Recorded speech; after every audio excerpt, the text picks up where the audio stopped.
सुमन की शादी को लगभग 1 साल भी नहीं हुए थे और उसका तलाक हो गया। सुमन के घर वालों ने जबरदस्त सुमन की शादी करवा दी थी। शादी के कुछ 3 महीने बाद ही उसके पति अमित का व्यवहार बदल गया। वो सुमन से हमेशा झगड़ा ही करता रहता था। अमित एक कंपनी में काम करता था और रोज शाम को देरी से घर आता था, क्योंकि ऑफिस के बाद वो दारू पीने के लिए रुक जाता था। घर आकर वो नित्या से हर छोटी छोटी बात पर बहस करता था, उस खरी खोटी सुनता था।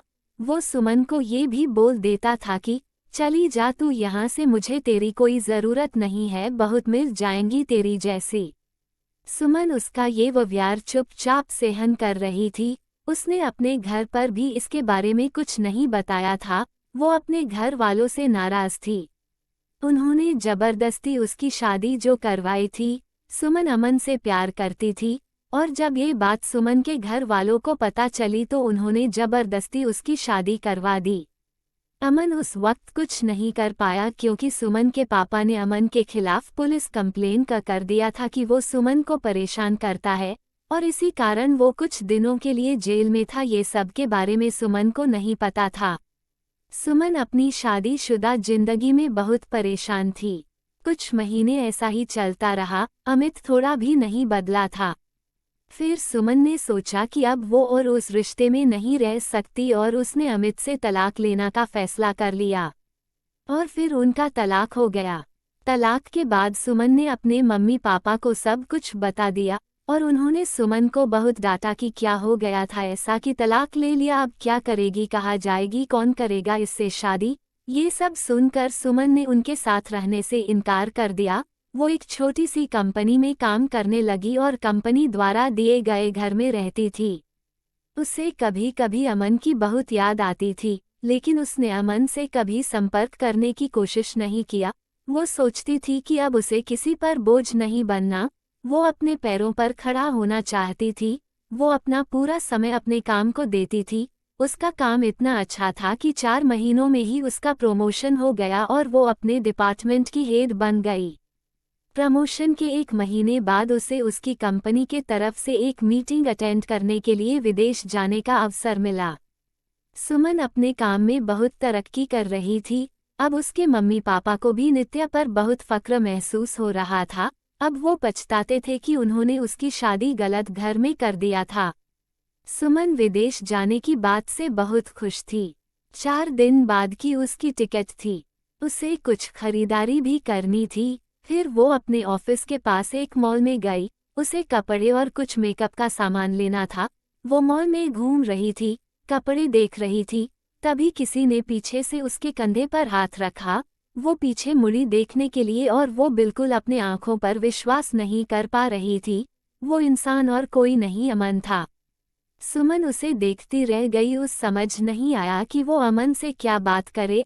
अमन सुमन को देखकर बहुत खुश हुआ। दोनों के आंखों में आंसू के साथ खुशी भी थी। अमन ने पूछा, तुम यहाँ अपने पति के साथ हो क्या?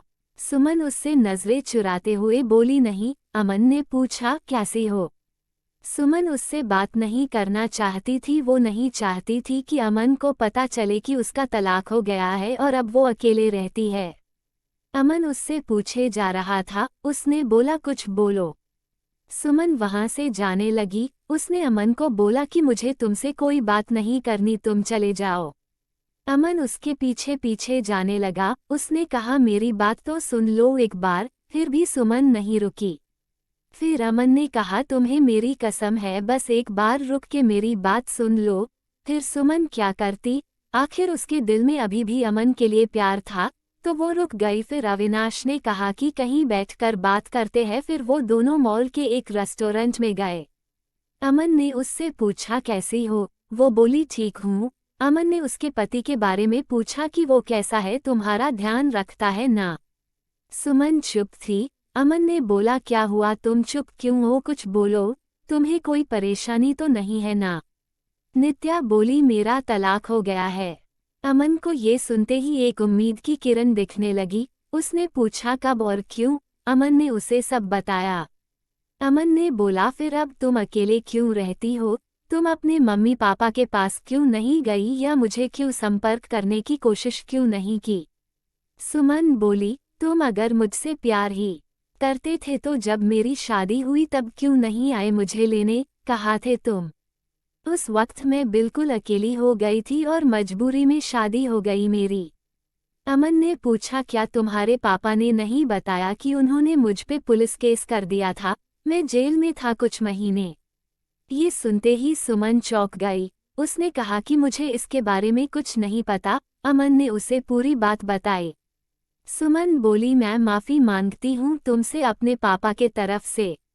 सुमन ने कहा, अब वो बात को जाने दो, मैं भूल चुका हूँ वो सब, अभी की बात करो। अमन ने बिना देर किए उसने पूछ लिया, क्या अब तुम मुझसे शादी करोगी? सुमन बोली, क्या तुमने अभी तक शादी नहीं की? अमन ने कहा, नहीं, मैं अभी अपने करियर पे ध्यान दे रहा हूँ और यह कुछ काम से ही आया था। अब बोलो, शादी करोगी मुझसे? सुमन बोली, अभी 2 दिन में मैं अपने कंपनी की तरफ से विदेश जा रही हूँ एक मीटिंग के लिए। उधर से लौटकर इसके बारे में बात करते हैं। अमन ने कहा, पहले ही बहुत इंतजार किया है, अब और इंतजार नहीं होता है, लेकिन फिर भी जैसा तुम कहोगी वैसा ही होगा। दोनों ने अपना फ़ोन नंबर दिया एक दूसरे को और घर गए। अमन उसे रोज फ़ोन करके उसका हाल चाल पूछता रहता था। 1 सप्ताह बाद सुमन अपनी मीटिंग खत्म करके लौट आई थी। अमन उसे मिलने के लिए बोल रहा था, लेकिन सुमन अपने ऑफिस में बहुत व्यस्त रहती थी। उसने कहा कि हम रविवार को मिलेंगे। फिर वो दोनों रविवार को उसी मॉल में मिले।